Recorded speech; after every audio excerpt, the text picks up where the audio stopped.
There's so many times in life you don't want to be doing what the fuck you're doing. You can't just fucking quit. Remember this. This isn't a hobby. This isn't a fucking joke. It's a fucking lifestyle. So what you say to yourself is important. There's no fucking coach. There's no trainer to keep you going. It's only you. So think about this. You've been working your whole life to get a fucking seat at the table. The seat at the table is you want to be the best amongst all the best people in your fucking career field. So you finally get that letter. It's steak, lobster. It's a big dinner. Everybody's showing up, dressed to the nines. Make sure you show up soaking wet for fucking getting after it, working out hard. Towel around your neck. You respect the event. So make sure you put that towel over that nice chair so you don't fuck it up. The whole thing is this. Don't say a word. Stay uncommon amongst uncommon people. You're never done. Don't stop when you're tired. Stop when you're done. Stay hard. I get to about 200 and some odd miles and I'm sick as hell. Can't breathe, high altitude pulmonary edema, totally jacked up. And now the doctor tells me if you get off course now and you go to the doctor, you won't be able to come back and finish the race. So I had to make a call. Like, you know what, I'm pretty messed up, got off. I'm literally laying in bed and I thought, honestly, I swear to God, I thought that someone was speaking to me. It was like, you're not done yet, motherfucker. And I'm like, what the fuck is this? It was actually probably my subconscious saying, get your ass back out there. I know that I'm already, DNF'd. So no matter what happens here, I'm not going to be an official finisher of this race. This isn't for glory. No. This is now for the fact that you can. So either you can sit here and not and think about that for a whole year until you come back here and do this, or you can go out there for yourself and take some kind of pride in knowing that you could and you did. I have 40 miles to go. I'm going to have Jennifer drop me back off at the spot where I left. Now I'm going to finish this fucking race. All the fucking times that I was like, I'm not going back. And I went back. I'm not going back. And I went back. I'm not going back. And I went back. It showed me even more of what we have as humans, if we're willing to go there and we're willing to push that extra step. And like I say, I always tell people, a lot of people, man, how do you do what you do? At the end of the day, I ask myself one question: can I take one more step? And usually the answer is yes. So if you can answer that question and not take another step, that is real failure. That is real quitting. So a lot of people can take one more step, but they choose not to. I don't know if you can take 2 steps. You got to answer that question after you take the first step. But I can always take one more step. So if I choose not to, that's on me. And I got to live with that. What separates me from a lot of people is they go into a daunting task, and the task is overwhelming. Like when I heard the pull-up record was 4,020 pull-ups, and I was talking about breaking this record, people are like, oh my God. I went right to a pen and paper. They go, what are you doing? I'm doing the math, man. What are you talking about? I'm open-minded to the fact that, okay, if I do 5 pull-ups in a minute for so many hours, I can get so many pull-ups in. How much time do I have to rest? I was breaking the math down. You have to be open-minded to the possibilities that I can do this. Once you shut your mind down to the possibility that it can be achieved, there's no way it can happen. So that's why my eyes and my body light up about things, because I know that if you're in a fight, you have to attack. You have to keep attacking. The enemy has to know he is not going to give up. You must break the soul of whatever the fuck is in front of you. That's what I realized.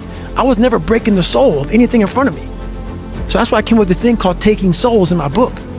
I started to devise ways to break a soul of a human being, of an object, of whatever's in front of me. If you keep on attacking something, nothing wants to stand in front of anything that is relentless.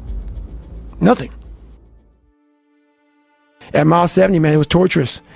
And with blood down my leg and 30 miles to go, I started reaching the cookie jars, man. I started pulling off all kind of stuff. I reached in my mind, and a lot of us, when we have bad times in life, even the hardest person in the world, we forget how badass we are during that hard time. I have a thing where I take a couple seconds to reflect on, hang on, man, you've been through this, you've been through that, you overcame this, overcame that. I don't ever close my mind to the fact that this can be done. And I knew I had to get up, I needed nutrition, I needed hydration, I needed to stop being dizzy. So that's the first thing I did. I didn't panic on I had 30 more miles to go to get 100. I started about the process.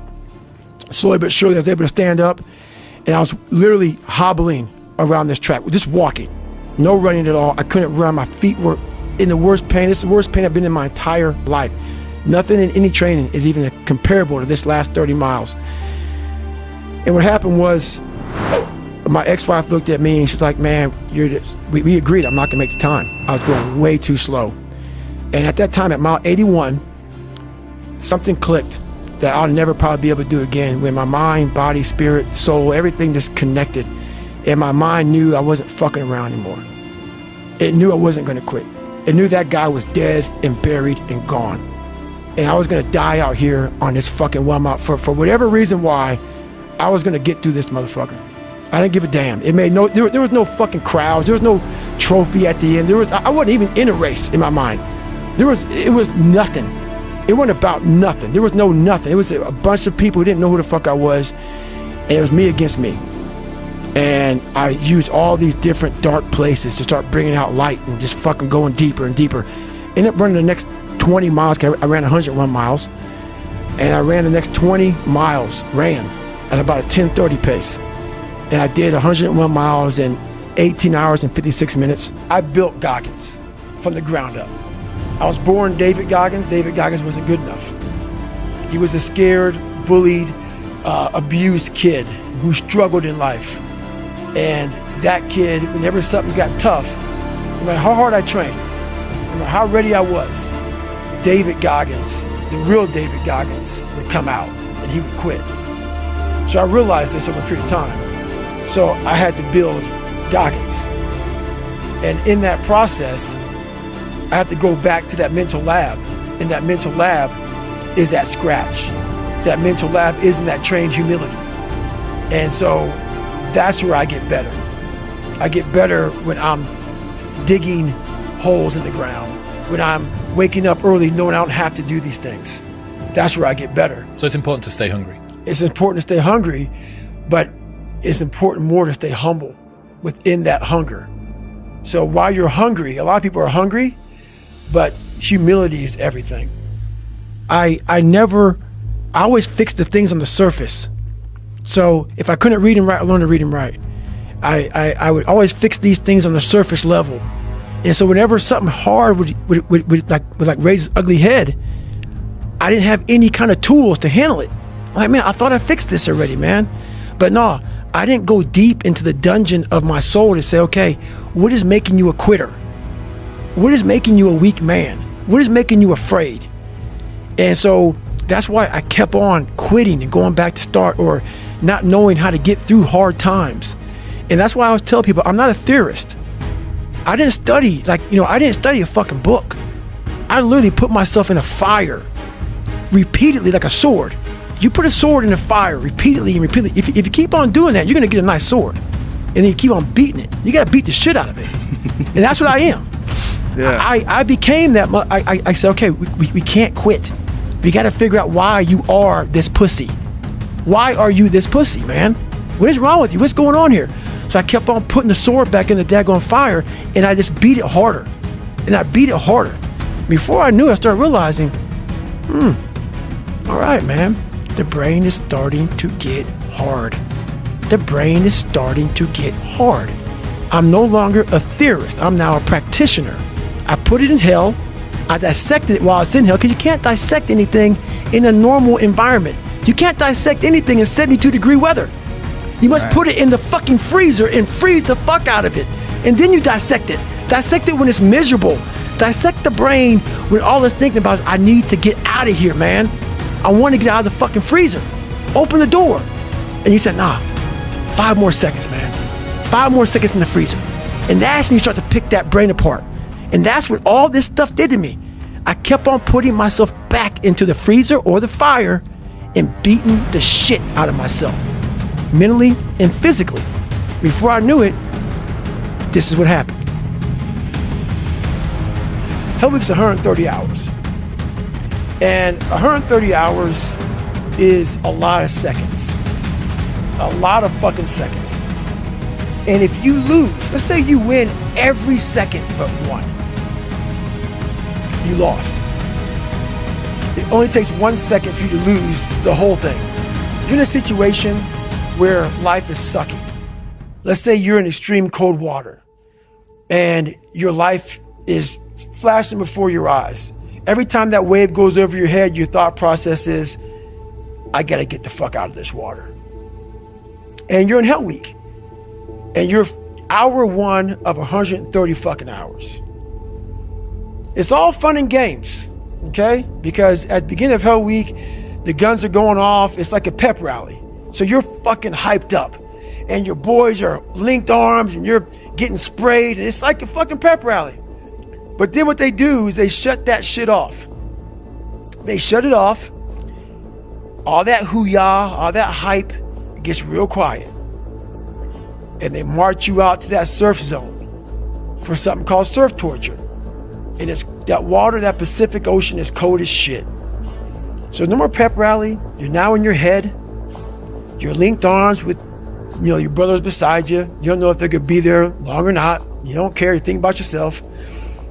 You lay back and that first wave hits you. Your mind goes straight from hour 2 all the way to hour 130. You can't process 5 days of this shit. You're now in a fuck you, like I gotta get out of here. You're in fight or flight. It's cold, I can't be cold this long. And then this is where that 1 second decision comes in. You forgot every reason why you wanted to be there. You don't care about SEALs. You don't care about any of this shit. You don't care about fighting for your country. You don't care about that gaudy gold trident that they put on your chest. You don't care about any of that shit no more. All you want to do is go back home. You want the warmth. You may want something to eat. You want your girl to hold you. All those things of comfort are there in that 1 second. And this is where people lose. So what I do in that 1 second, because we all think about quitting when shit's hard. But what you have to do in that 1 second is hard to process information during pain. Because that pain takes over and you can't think rationally.